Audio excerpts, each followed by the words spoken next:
All right, hello everybody. Welcome to the Inside the Birds halftime live stream. Hey, we're trying this new live stream thing out. Maybe a little bit of technical difficulties, but it's Geoff Mosher and Adam Caplan. And look, the Eagles are down 19-17 in their opener. It is a interesting opener to say the least. A lot of penalties, a lot of sloppy play, and once again, Adam, a terrible field conditions for a game the Eagles have to play in, which is affecting both teams. What's your takeaway after the first half? All right, so we're going to start with the footing. See, this is what I find interesting. So listen to the broadcast team. It's Todd Blackledge. Who's the announcer, the play-by-play? I recognize the voice, but I couldn't remember. Was it Ian Eagle's son? I was not. That sounds right. That sounds right. Okay, so anyway, if that's what it is, it's definitely Todd Blackledge is the color analyst. Yeah. But bottom line is that they did say that the players were not having this issue yesterday. Everyone, both sides of the football, both teams are having problems. There's no question about it. And then I guess Rich Bisaccia, the outstanding Packers special teams coach, told one of those announcers that, it's very similar to their turf in Green Bay, but then why are they slipping tonight? This is an abomination. It should not be happening. It's not acceptable. Right. We're not blaming either team here. It's the league. This can't happen. This cannot happen. It's a joke. So, but let's get back to the real part of the football game. So It is interesting how the defense saved the offense's bacon. The offense, so many mistakes, just blocking, turnover, Jurgens' issue with the snap, self-destruction. Then the second quarter, it's that second quarter scoring again. It's just I don't know what to tell you. Where they scored 17 in the second quarter. Then the defense, Geoff, they completely collapsed. I don't know. And then a couple notes that I made, and I told you guys this 2 or 3 weeks ago, actually probably longer than that because I saw it longer than that. Dean, they're playing some big nickel. There's some situations where they have Dean and Dean and DeJean in the box, which I saw in training camp. And then on that play, they were in there, and then Gardner Johnson, I don't know what happened. He should have been there. He wasn't there, and Jaden Reed ran all over it. They just got to mentally stop making errors. It's simple as that. Defensively, they got to get back. And some of the troubling things was Jalen Carter got gashed. They also got edged against the run. Look at my notes here. They got hit on misdirection a lot. I think you made a good point on our Discord about they came out and they started running the football a little bit, and he stayed with it. And they didn't have a ton of runs. They only ran the ball 10 times, Green Bay. They did pass it 14 times, but they had too much success. And Carter's got to play better. The lack of discipline is embarrassing. That stuff, Clint Hurts got to get in him. I mean, that's what Clint Hurts here. I mean, he's known for discipline. They got to settle him down because Carter's got to do a better job. It's not acceptable. Yeah, no, it was bad. And that was part of the really sloppy first quarter. And, you start off with an interception. At least you can say Jalen Hurts has gotten better since that point. You start off with a fumbled snap. Things have gotten better from that point. It's unfortunate that 2 really difficult early possessions turned the ball over and gave Green Bay the ball because that gave Green Bay points. But you were encouraged by what you were seeing from a red zone defense standpoint. Less encouraged as the game is going on now, as the Packers are playing cat and mouse. And that's what Matt LaFleur and Kellen Moore are really doing here. And they're both doing a really good job of it while both defensive coordinators are sort of scratching their heads. But I'm going to guess that Matt LaFleur saw something in the Eagles defensive personnel early to make him switch to a sort of inside power game. We saw Emmanuel Wilson, right, start to follow the lead of some pulling linemen and trapping linemen, get into space. Then, of course, Jaden Reed, who's been obviously a very difficult cover. So I think the second half is going to be interesting, Adam. I think the biggest thing right now for the Eagles, you're moving the ball well. You're struggling on defense. Don't turn the ball over anymore, right? Convert your third downs, which you're starting to do well. And defensively, got to tighten up. Got to get a little bit more pressure. And aren't you overwhelmed by the fact that right now it seems like everybody on the roster has played? Like all receivers have played, all defensive edge rushers have played. I don't know, Jalen Hunt might have been in there at some point, but no, he wasn't. He's not. He's inactive. I know. I was kidding.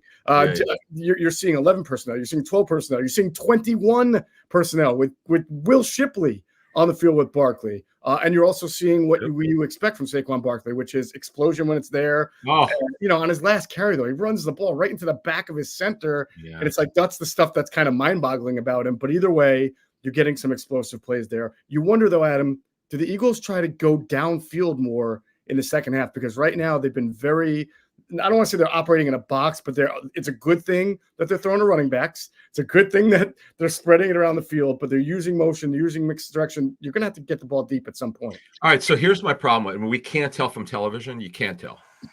I know guys are getting open. That's not the point. The coaches will tell you there's a player open on every play. An outlet's always open.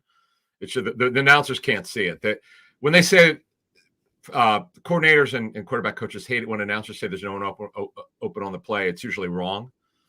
They don't have access to understand the scheme that there's an outlet always open. Right. Jalen's got to do a better job of understanding that. He's got to stop trying, because you notice on the I guess it was play action, and then Jalen rolled out, and it was probably going to be a shot play, and he didn't throw it downfield. We can't see what happened. We can't see the coverage. We don't get all 22. Right. By the way, on Amazon, you sure as hell do. That's a great feature on the Thursday night special. I always watch that on Prime. Yeah, but here you don't. Function. Right. Yep, they don't have it here, so you can't tell. But bottom line is, take what's there. Hurts was phenomenal the second quarter. The protection was better. Barkley, the jump cut was ridiculous. That was just, as great as Miles Sanders was, for here at times with the Eagles, we haven't seen anything like this. That was a special cut. And the catch is phenomenal. Yeah. Look, the plays are there. You're right. I'd like to see more of the intermediate game. He did look a little bit over the middle. He did hit that crazy going for it on the 4th and 3.5 at Smith. That was a really good throw and a great catch by Devontae.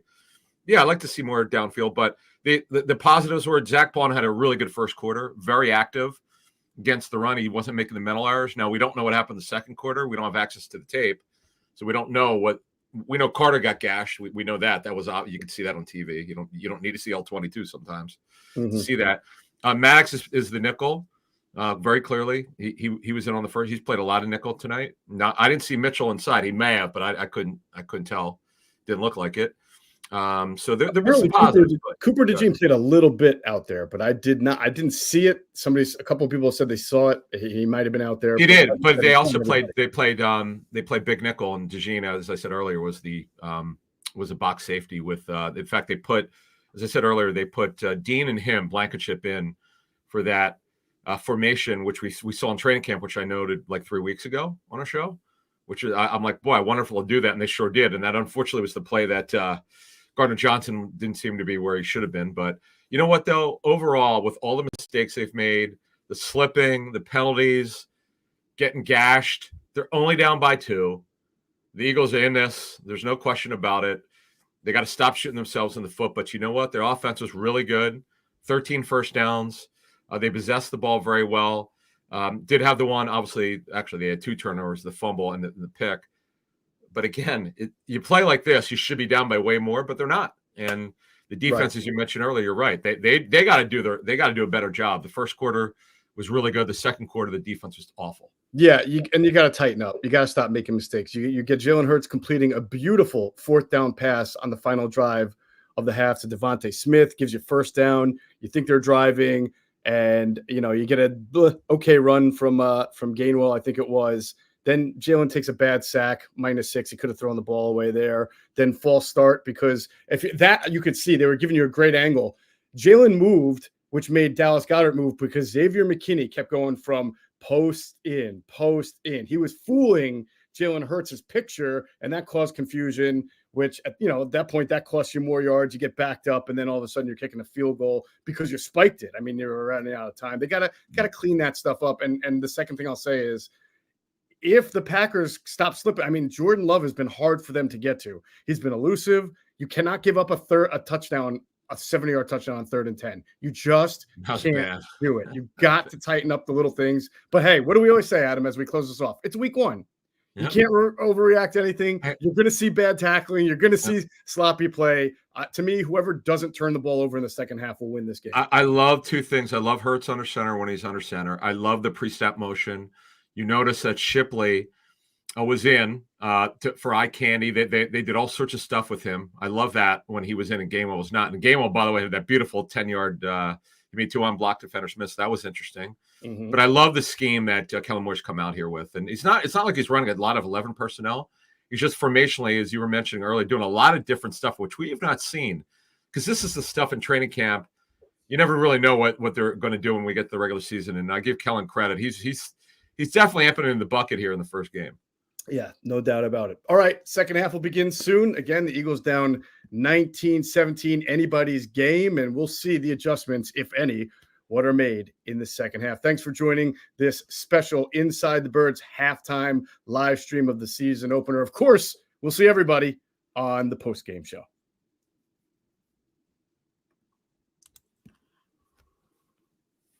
All righty.